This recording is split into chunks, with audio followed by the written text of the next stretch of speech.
Hello, and welcome back to Fl'AwesomeBlossom. Today's episode, we are going to be doing another blooming between the lines.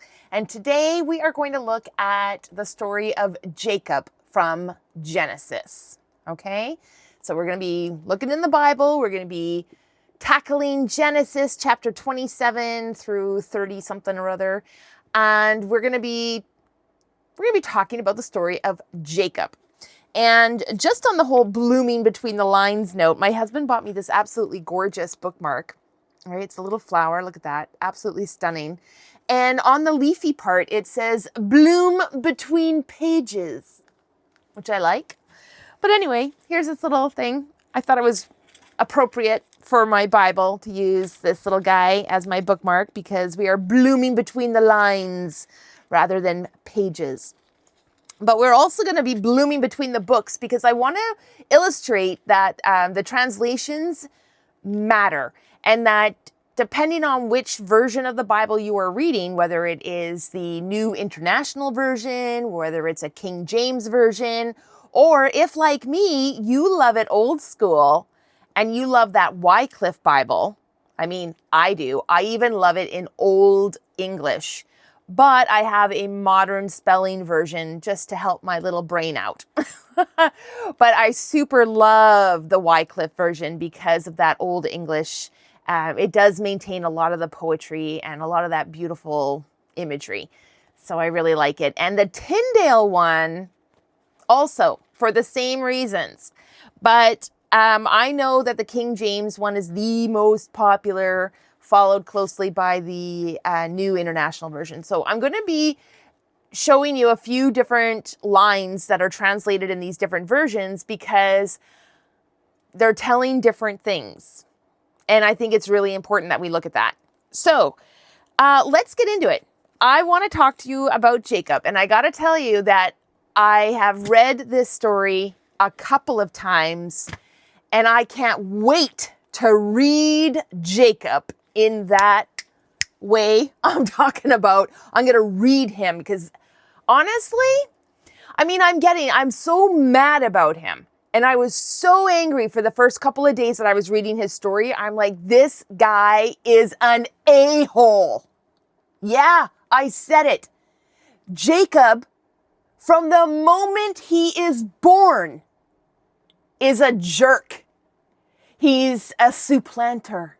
That's what his name means, actually. And literally, from the moment that he was born, he doesn't change his character.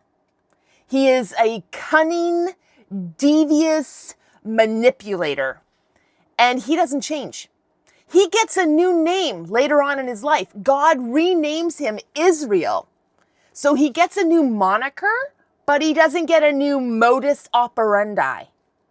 No.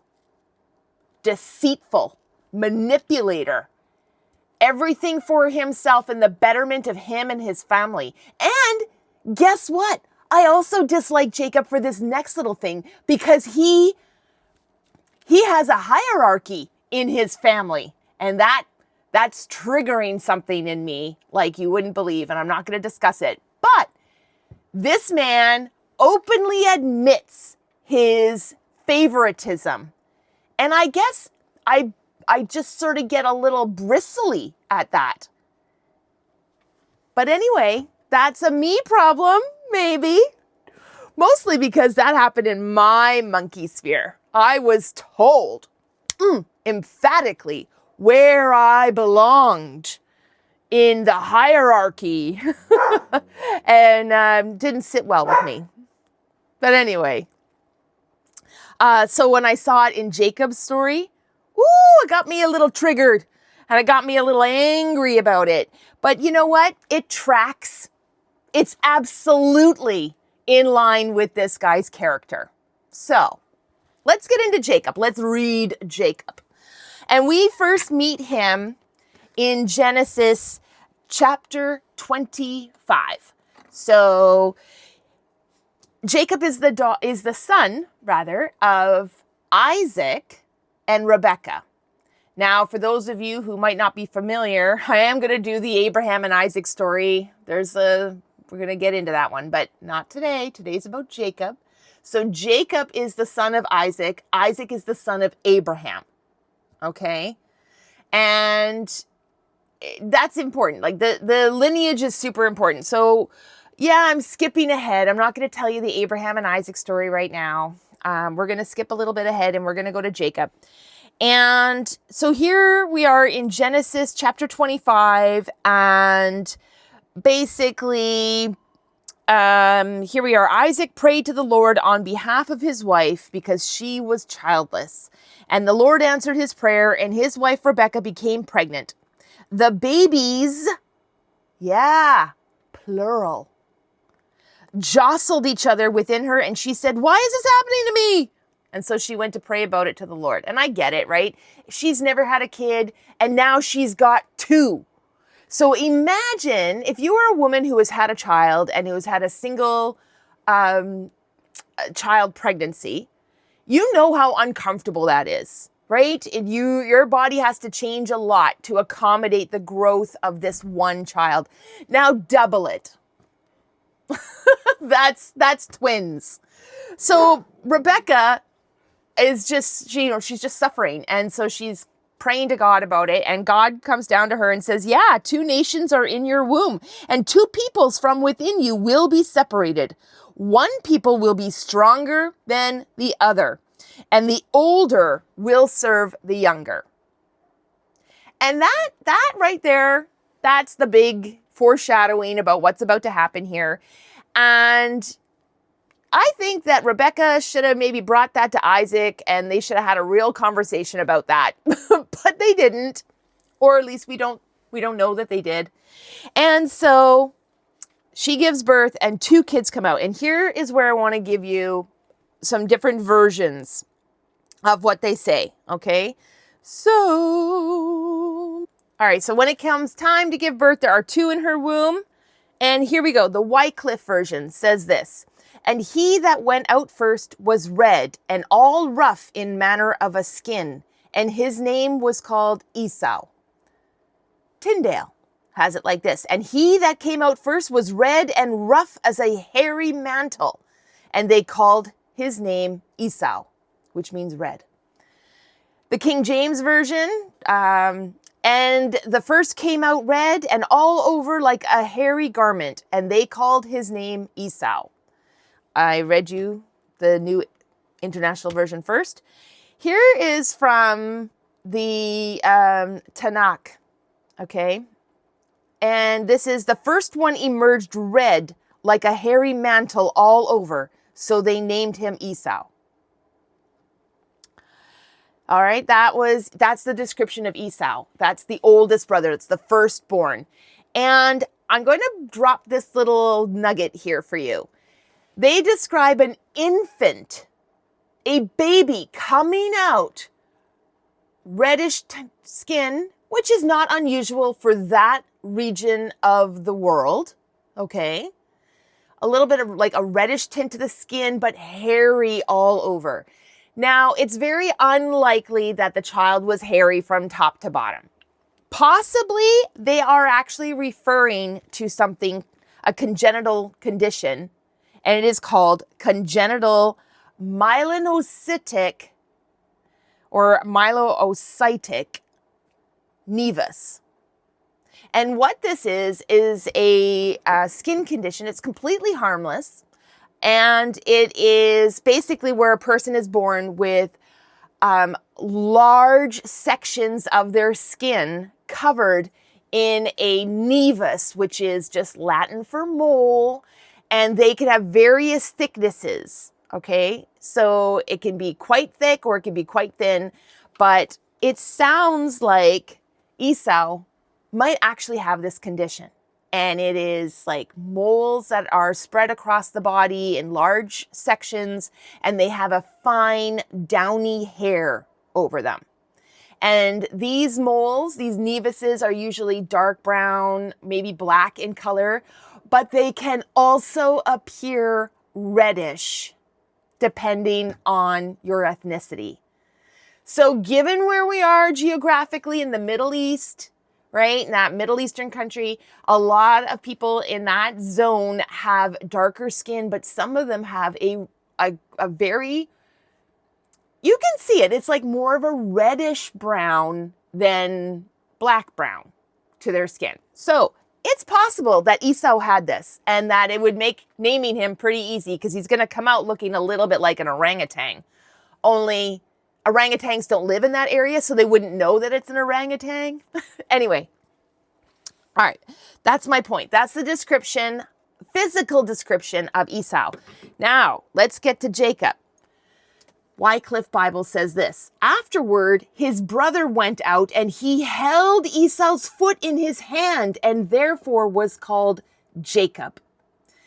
Tyndale: and after that came his brother out and his hand held Esau by the heel, wherefore his name was called Jacob.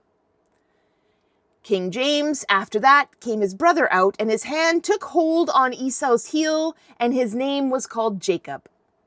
New International Version: then his brother came out with his hand grasping Esau's heel, and so he was named Jacob. And then in the Jewish book, then his brother emerged holding on to the heel of Esau, so they named him Jacob.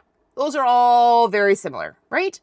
And what you need to know is that the word Jacob means supplanter or heel grabber. And this is a play on words in that culture. And it basically means to Jacob is basically a word that kind of means to trip someone up using your foot. To trip someone up. And that's Jacob's personality. He comes out demonstrating who he is. He is grabbing his brother by the heel. He is, hanging onto his brother's coattails. He is the second born, but he is grabbing for something that doesn't belong to him. And that's important. That's his life. That is the running theme through his life. Okay? A usurper, a supplanter.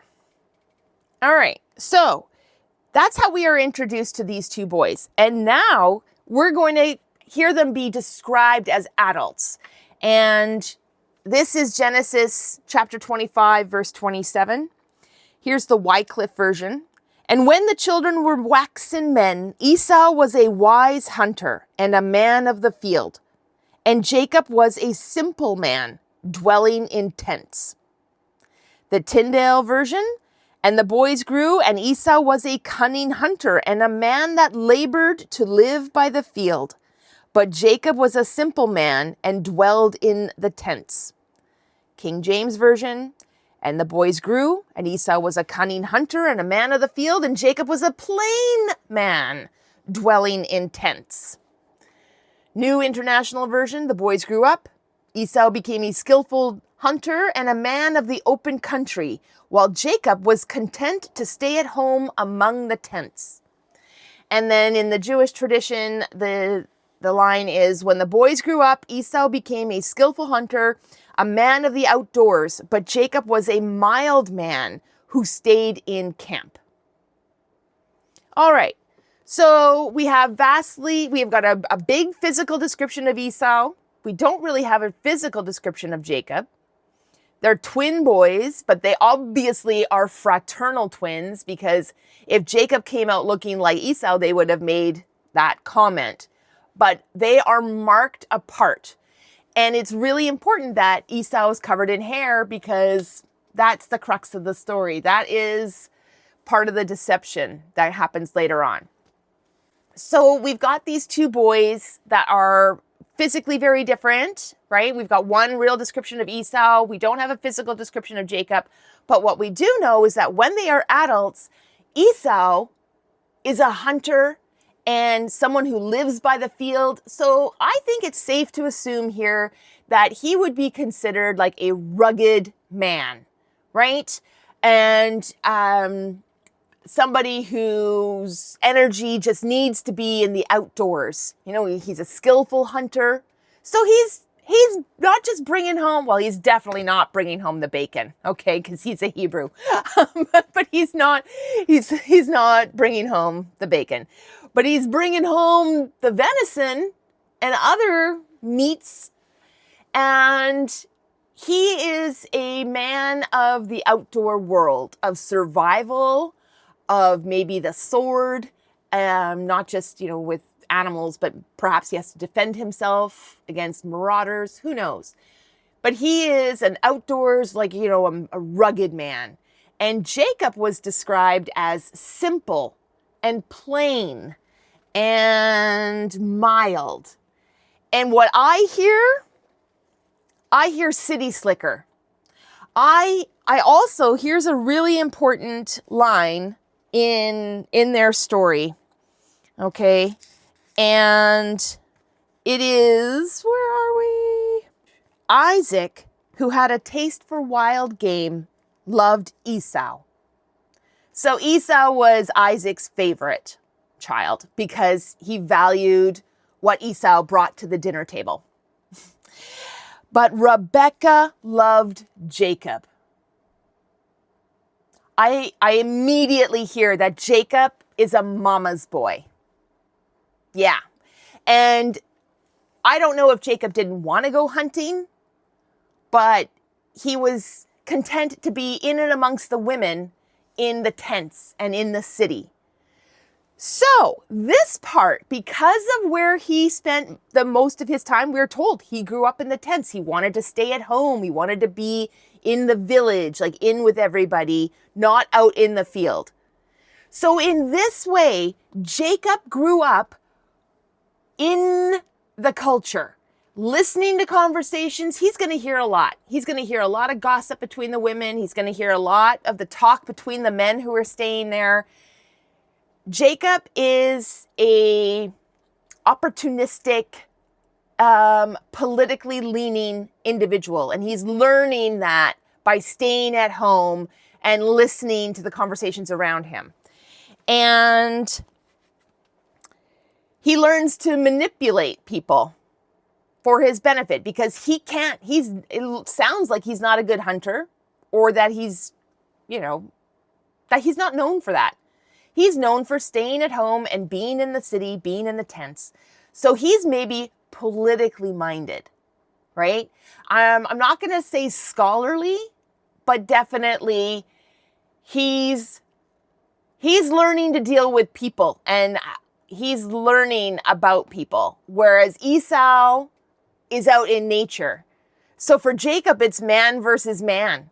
And for Esau, it's man versus nature, which is a whole lot more honest, I think. So these are these two men's experience.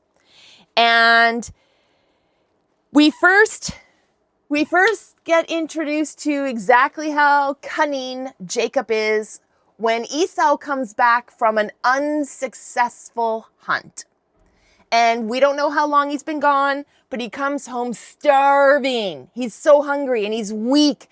And as he comes home into his tent, there's Jacob just, finishing up some lentil stew, just cooking it up and making it nice. And Esau's like, oh my gosh, I'm so hungry. Can you please give me some of that? I'm starving. I'm going to die. And Jacob seizes the opportunity and basically says, I'll only give you some of this if you give up your birthright. If you say that I'm the firstborn and I get all the dibs of the firstborn, I'll give you some of this stew. And Esau's like, why would I say that? That's not even going to help me. Like, I'm starving. Can you not feed me before I die? And Jacob's like, you're doing it to yourself, bro. I don't know why you're not just giving me your birthright. You can absolutely have this stew, but you have to give me your birthright first. Like, that's a you problem. You're starving. You know how to fix it. Give me your birthright. And Esau is like, I'm freaking starving. Fine. You're first. If you're not first, you're last, Jacob. I guess you're first. He's just pissy. And then he eats his bowl of, and he's like, he obviously was hangry. And he eats his bowl of lentil soup and he's just like, F-bomb. I actually said it. And it's not the game of uncle. It's not when you got your cousin and, giving him a noogie and say uncle, say uncle. That's very different. This is, Esau was like, he was pissed because he realized when you speak those words, it's a commitment. It's not just like, You can't, like, there's no takes backsies there. Okay. So sad that Jacob took advantage of his brother who was in such a weakened position.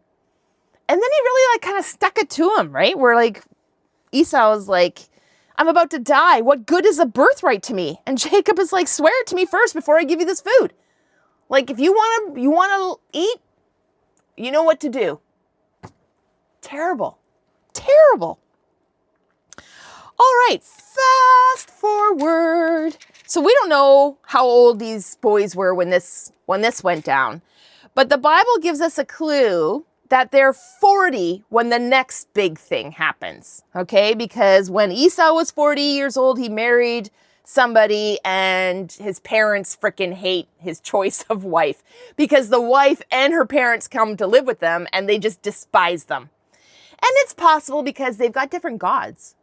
So there's a culture divide within the family because Esau married these women who have different beliefs.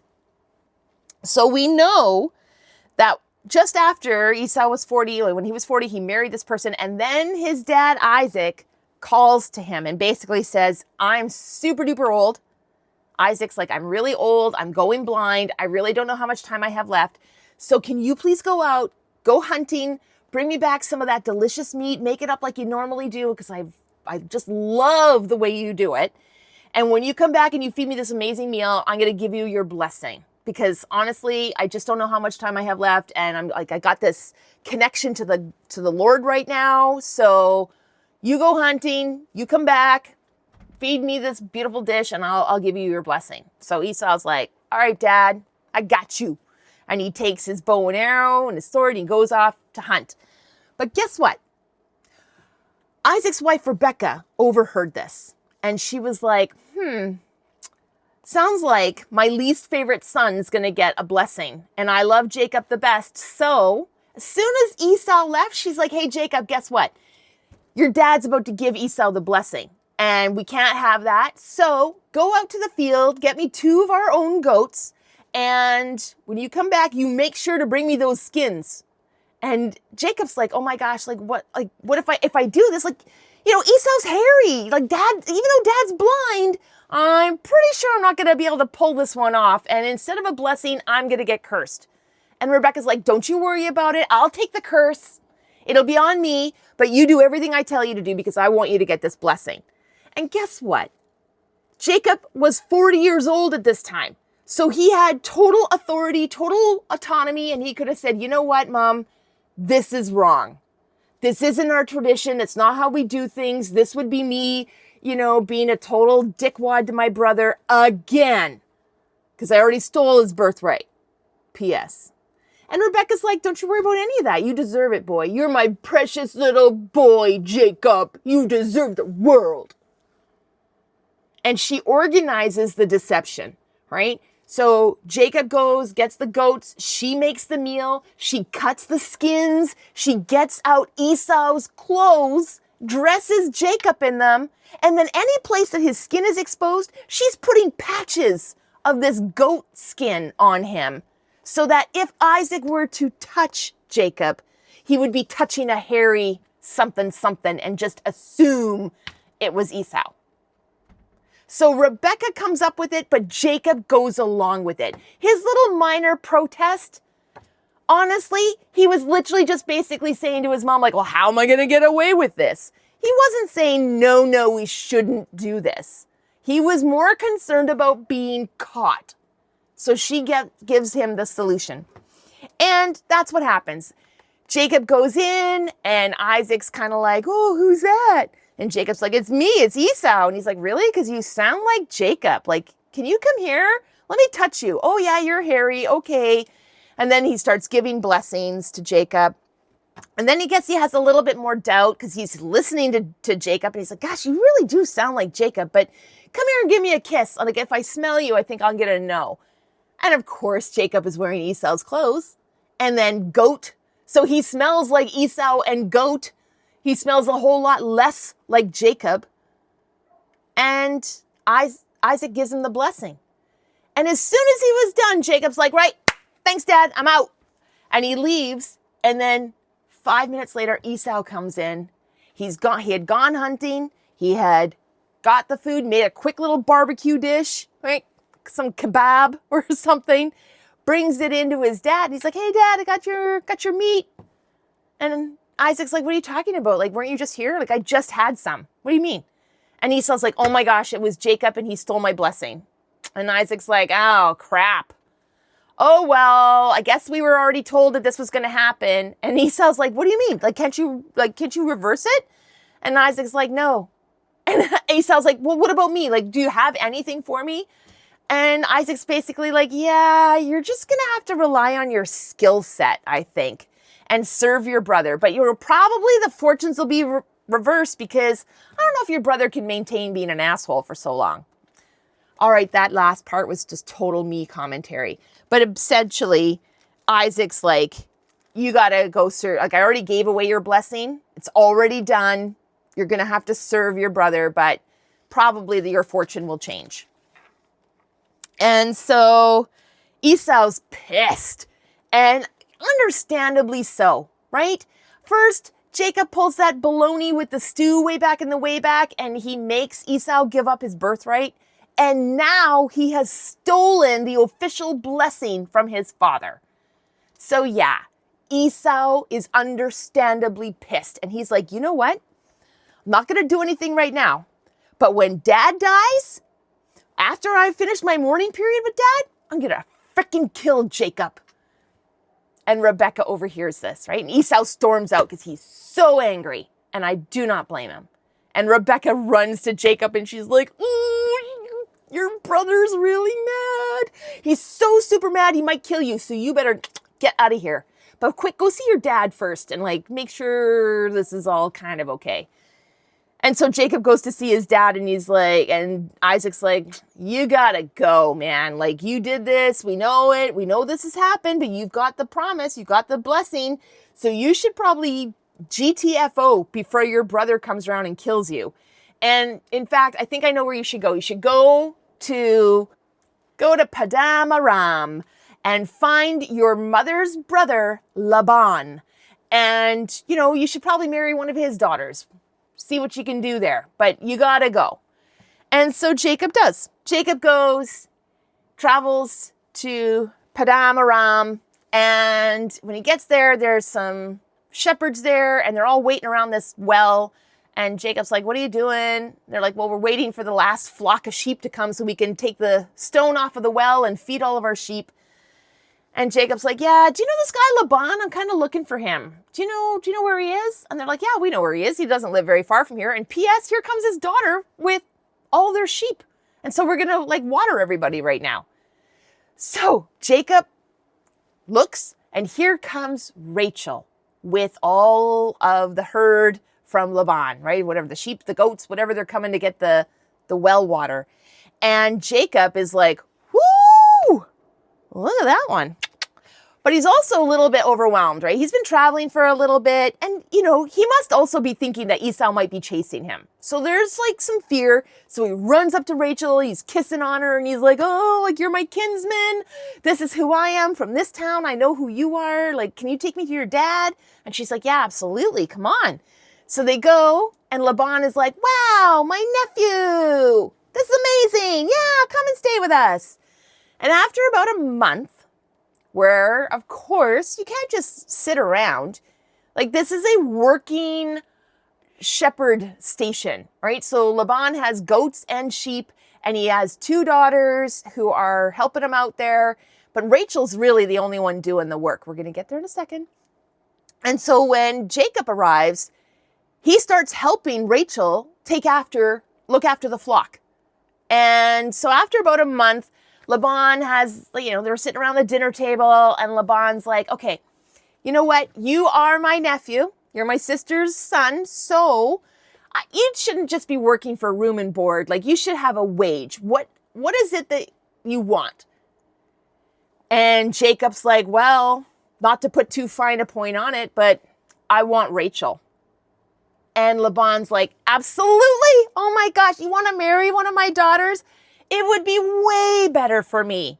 Way better to keep her within our little unit, right? Better to give her to you than to a total stranger.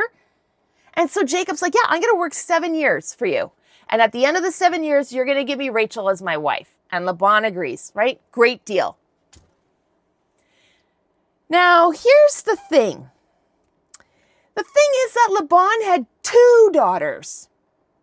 And the oldest one is Leah. And the younger one is Rachel. And we are 100% going to be describing these women as it appears in the Bible.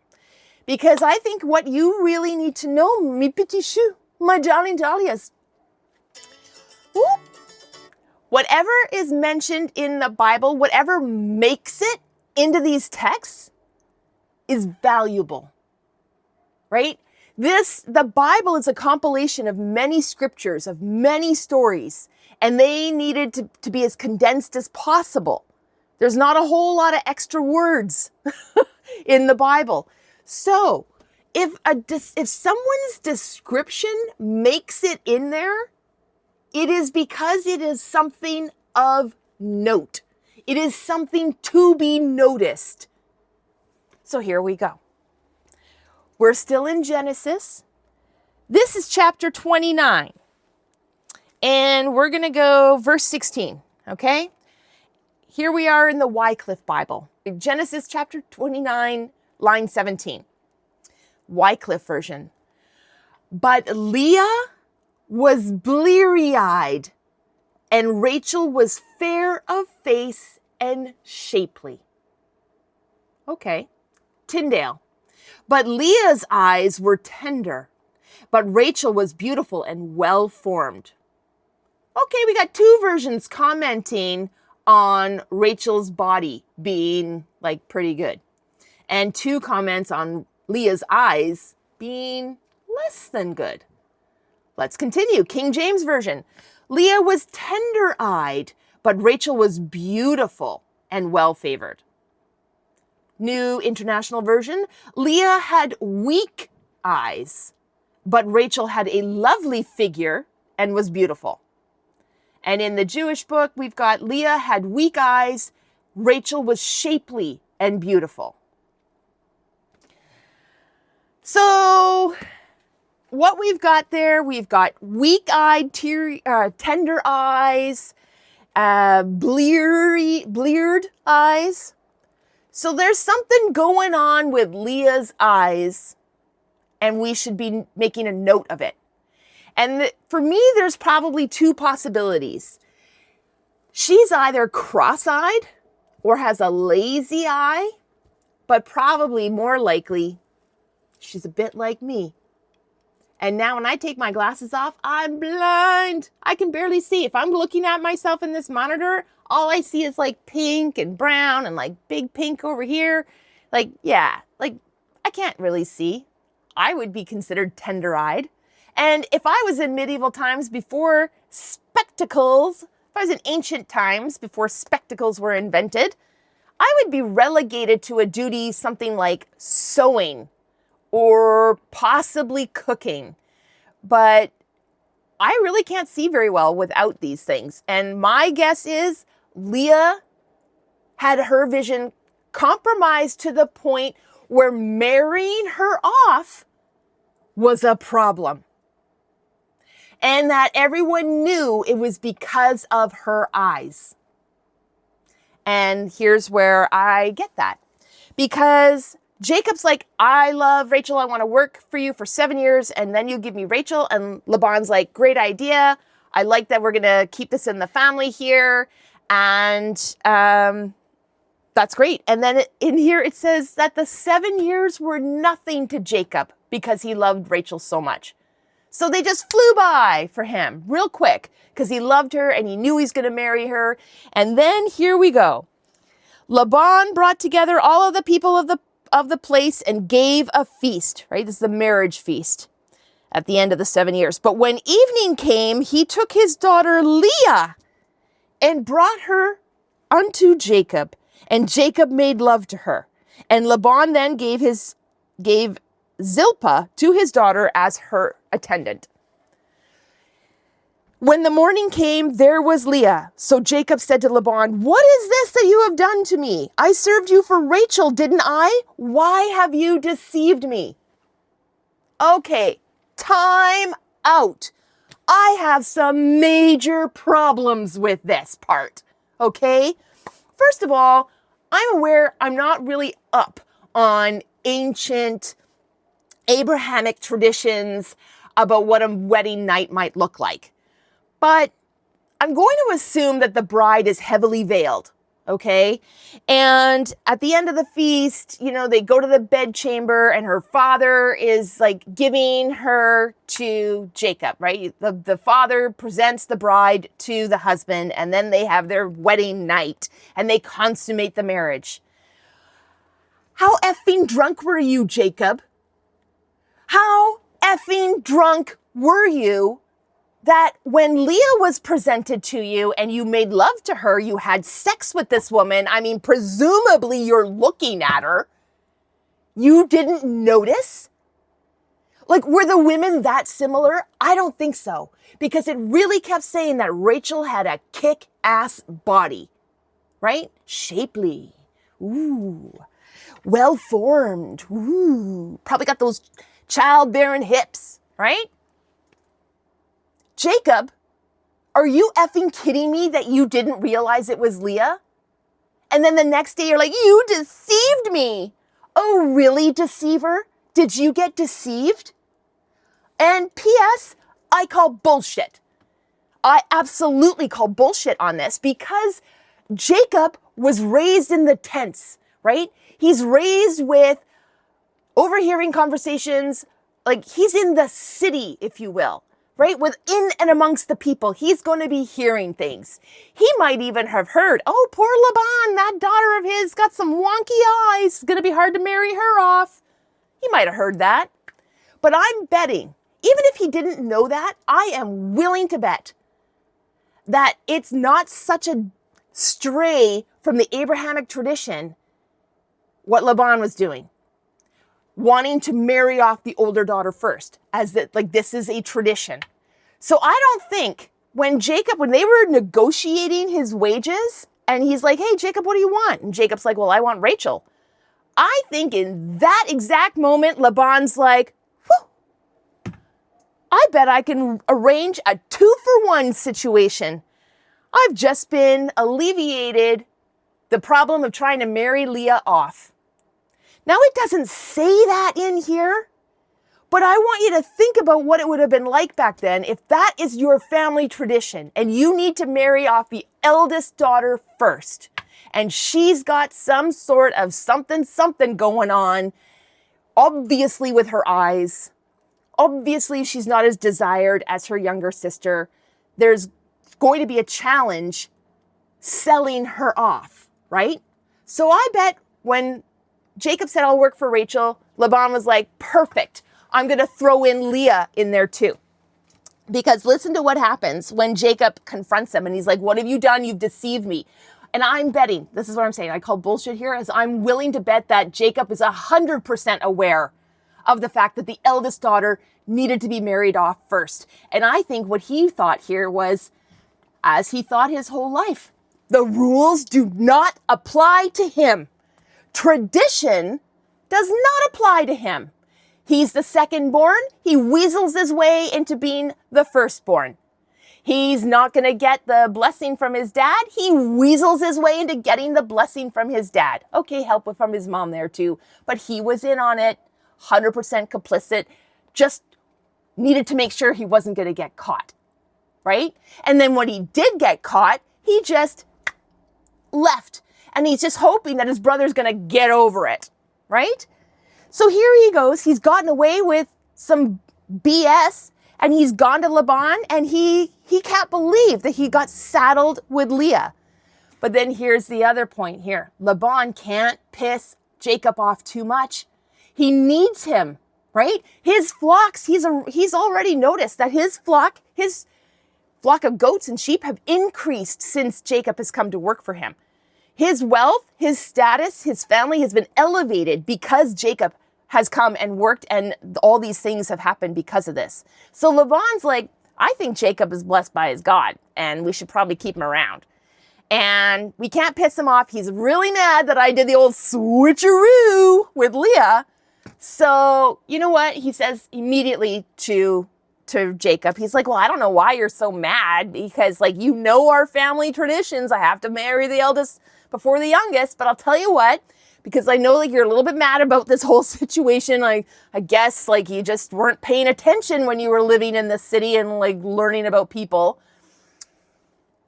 You finish your marriage week with Leah, right? So I need you to go back to her and you just keep having sex with her this entire week because, you know, you got to procreate. You finish your marriage week with Leah.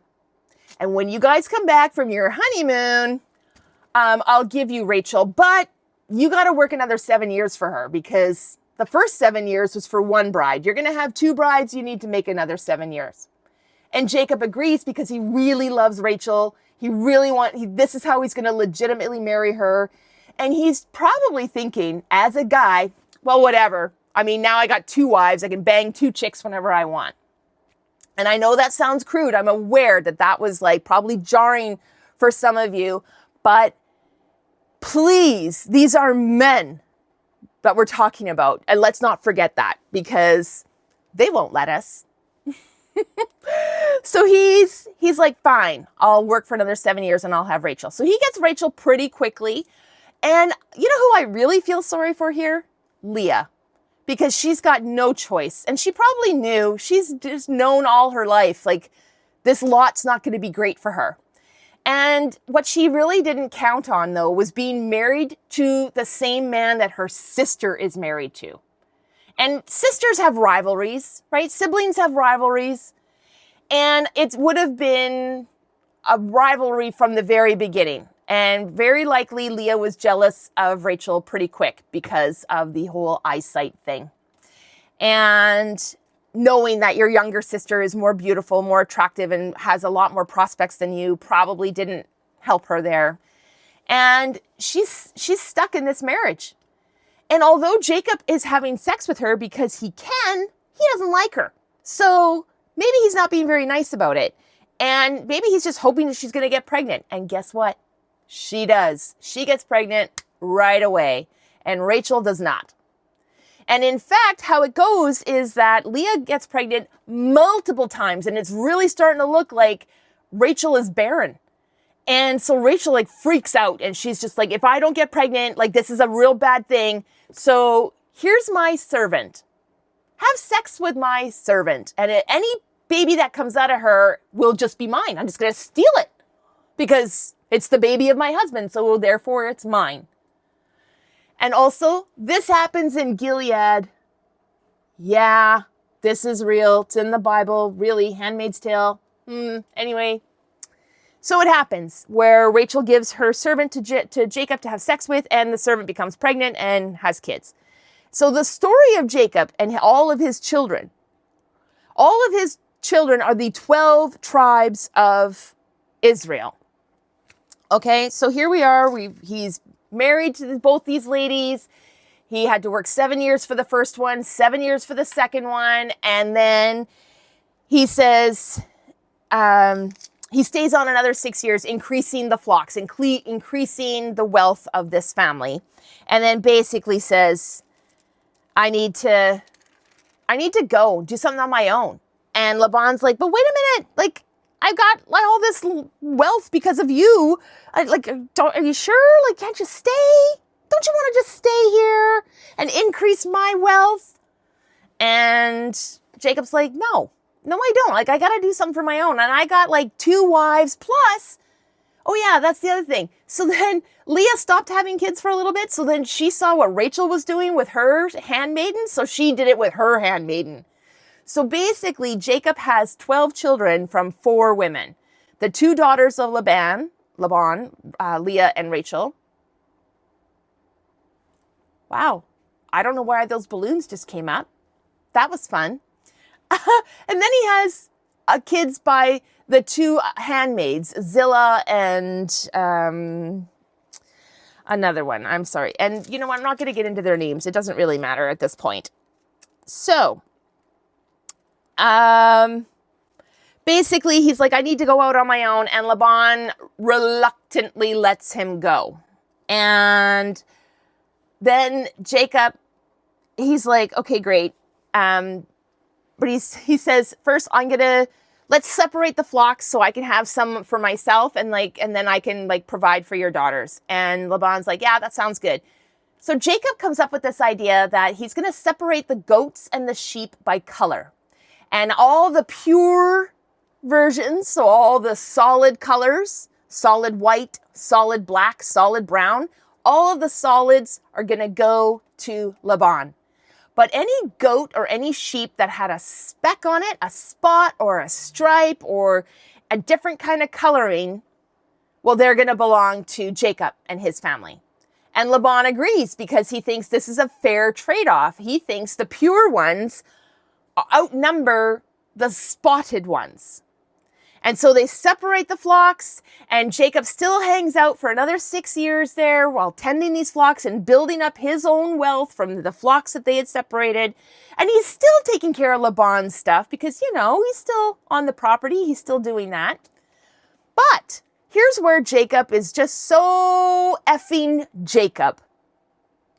He practices some very deviant husbandry practices where basically he is purposely breeding his flock more than Laban's. Or maybe it's not that he's breeding them more, but he's essentially increasing the spotted variety while simultaneously decreasing the solid variety. And there's this weird part in the Bible, this description, which makes zero sense. But what we are to infer is that Jacob 100% was controlling the breeding within these two herds and made sure his increased while Laban's either just stayed the same or maybe even decreased. But basically, Jacob made sure he was up here and Laban was down here. And then everyone started to notice. Laban's sons were like, hey, we went from 100 cattle and he's got 700. What? What is this? And even Laban's getting all pissy at Jacob because I think he's starting to suspect, how's this guy getting so rich? How's this guy getting so many things? What the heck's going on here? This isn't natural. And so Jacob starts to notice that people are noticing and he's like, well, I got to do what I do best. Yikes. Got to get out while the getting's good before I get for my behavior, right? So he packs up with his kids, his wives, his 2 wives, the 2 servant girls, and all of their children, and they leave with all the herds. And Laban's like, did you just take off? Did you just do a midnight runner? What? And Laban discovers that the symbols of his gods are gone. That's just a side note. His daughter Rachel steals them. So, at the end there, Jacob didn't really listen to his dad to stay within his ethnicity to marry that. Rachel's worshiping different gods. Anyway, that's an aside. Let's get back to this. So Jacob leaves with his family and Laban chases him down. And then they come to an understanding. And basically Jacob is like, I didn't really screw you over. I mean, it must have been God's will. And you gotta let me go. And, I'll take care of your daughters. I'll take care of your grandchildren. But we gotta have a peace between us. And so they broker this peace between them and Jacob goes his way. In fact, he has this dream from God that he has to go back to his hometown. And that's just convenient. I think he knew he couldn't really stay near Laban because it was a reluctant peace that brokered between the two of them. So I think Jacob knew he had to really go. And so he says, well, I had this dream. God sent me a dream and I got to go back to my hometown. And so he does. But now he's realizing, oh no, I bet Esau's still there. F-bomb. Okay. I'm going to send out some messengers because he's going to get wind. I'm bringing massive amounts of animals. At this point, when Jacob is going back to his hometown, he has hundreds of cattle, hundreds of camels, hundreds and hundreds of sheep and goat. And so he's traveling in this enormous caravan kind of situation. He's traveling from Padam Aram back to Bethel. So he's like, okay, I got to send some messengers to his brother. Like, don't kill me. I'm coming home and I have like prizes for you. And so he sends some messengers ahead, and then they're making their way. The messengers come back, and Jacob's like, did you talk to my brother? And they're like, well, he's coming to meet you with 400 soldiers. So Jacob loses his mind because he's like, oh no, Esau's really mad. Still mad after 20 years, and he's probably going to kill me. But I guess I'll just like organize myself so that he doesn't kill my favorites.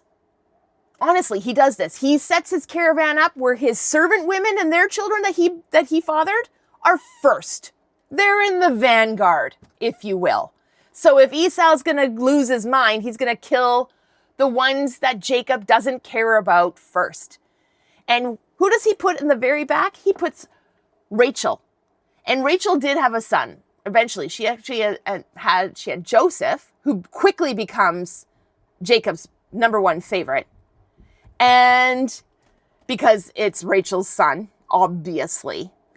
And then later, poor Rachel, she dies just after childbirth. She dies giving birth to Benjamin, whose original name was Ben-Omi, which means son of my sorrow.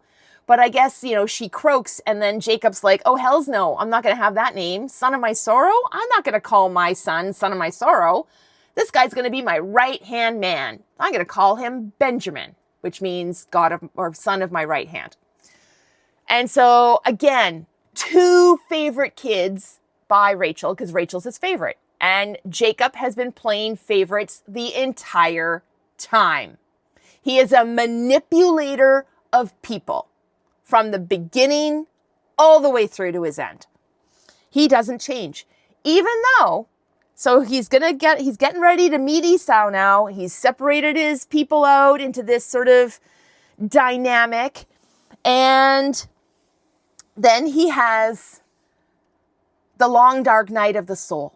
He makes sure everyone crosses the river. He's on the other side, and then he wrestles with somebody. They can see him wrestling with a man, and then allegedly it's God. And then God touches Jacob's hip and gives him a limp afterwards, but Jacob won't let go. And in the morning, they're still wrestling for all these hours, and the man / God is like, what's your name? And Jacob's like, my name's Jacob. And God's like, not anymore. I'm going to call you Israel. And Jacob won't let go. He's like, well, that's great, but I'm not letting go until you give me a blessing. And so Jacob manipulates, he manhandles his way into a blessing. Literally, he manhandles his way into a blessing. He wrestles it out of God. Anyway, man alive. Still a jerk. Jacob, the supplanter. Israel means struggles with God, wrestles with God, and he doesn't change. So the next morning he gets up and he's like, he's got this limp because God touched his hip. And just because, I think God marked him out as crooked. And is basically saying like, yes, I've put all these blessings on Jacob, like from even before he blessed him before. God actually had a conversation with Jacob in a dream before he went to Laban. And then allegedly a couple of times during his time with Laban, Jacob had dreams about God giving him blessings. And I think what's going on here is that God marked Jacob out as crooked in a way that basically says, okay, look, I needed to use this guy, even though he's not great, he's not a nice person, but I needed to use him to make my ends because God can see from way back the 11-dimensional chess game that's going on. And so where we might look at Jacob and go, man, what a dick, what an asshole, what a jerk face. God sometimes uses people like that. And it doesn't mean he's approving of the behavior. Just because he's being used doesn't mean God's approving. And I think maybe the reason why I've got such a thing about this is because, looking back on my life, think there's some times where you do that, and I haven't always been the best person. And I guess I need a Jacob. I guess I need a Jacob story, because it needs to be somewhere in my heart that even though I might have done some not so great things every once in a while, maybe I hurt some people. It's, certainly by my words, I've hurt some people by my words, and it's never intentional. It's never like I'm out to destroy this person. It's never like that. But I think that I needed to see someone who was so deeply flawed, so manipulative, such a liar, such a jerk face, and that he still gets blessed by God, because, then maybe there's hope for me, who is less crappy, demonstrably less crappy than Jacob. But, yeah. Like, after God changes Jacob's name to Israel, he goes to meet his brother, and he's like freaking out. He goes in front because he's like, well, if he's going to kill me, he's going to kill me. But the next in line is my least favorite wife and my least favorite children. And then after her is like the next least favorite wife and my next least favorite children. But Esau has already forgiven Jacob.